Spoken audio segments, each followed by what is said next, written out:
माँ। एक छोटे से कस्बे में समीर नाम का एक लड़का रहता था।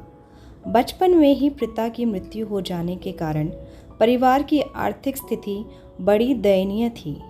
समीर की माँ कुछ पढ़ी लिखी ज़रूर थी, लेकिन उतनी पढ़ाई से नौकरी कहाँ मिलने वाली थी। घर बर्तन मांजकर और सिलाई बुनाई का काम करके किसी तरह अपने बच्चे को पढ़ा लिखा रही थी। समीर स्वभाव से थोड़ा शर्मीला था और अक्सर चुपचाप बैठा रहता था। एक दिन जब वो स्कूल से लौटा तो उसके हाथ में एक लिफाफा था। उसने माँ को लिफाफा पकड़ाते हुए कहा, माँ, मास्टर साहब ने तुम्हारे लिए चिट्ठी भेजी है, जरा देखो तो इसमें क्या लिखा है।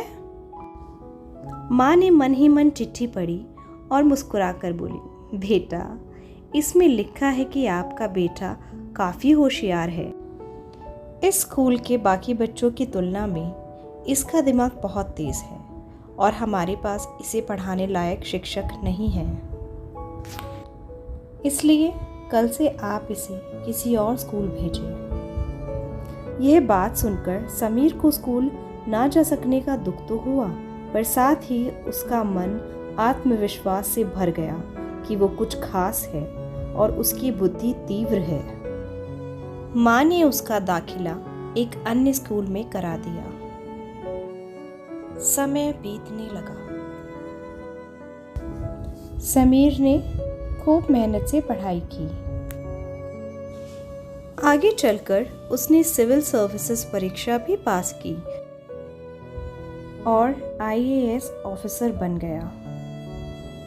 समीर की माँ अब बूढ़ी हो चुकी थी और कई दिनों से बीमार भी चल रही थी और एक दिन अचानक उनकी मृत्यु हो गई।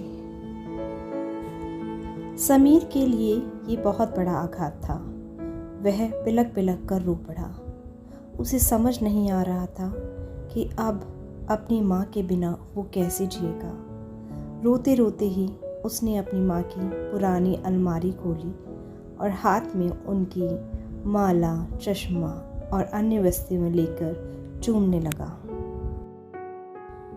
उस अलमारी में समीर के पुराने खिलौने और बचपन के कपड़े तक संभाल कर रखे हुए थे।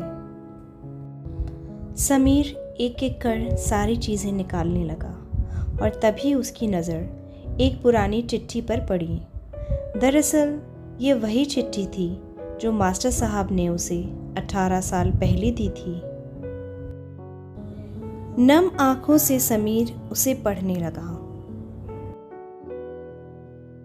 आदरणीय अभिभावक, आपको बताते हुए हमें अफसोस हो रहा है कि आपका बेटा समीर पढ़ाई में बेहद कमज़ोर है और खेल कूद में भी भाग नहीं लेता।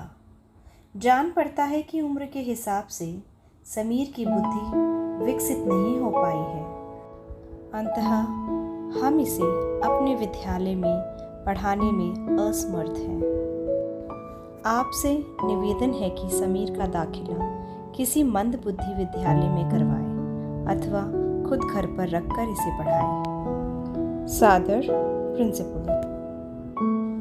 समीर जानता था कि भले अब उसकी माँ अब इस दुनिया में नहीं रही, पर वो जहाँ भी रहेंगी उनकी ममता, उनका आशीर्वाद सदा उस पर बना रहेगा।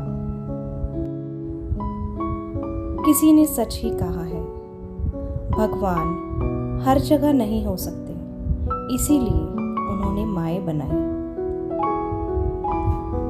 अगर आपको ये कहानी पसंद आई हो तो please like, share and subscribe the channel.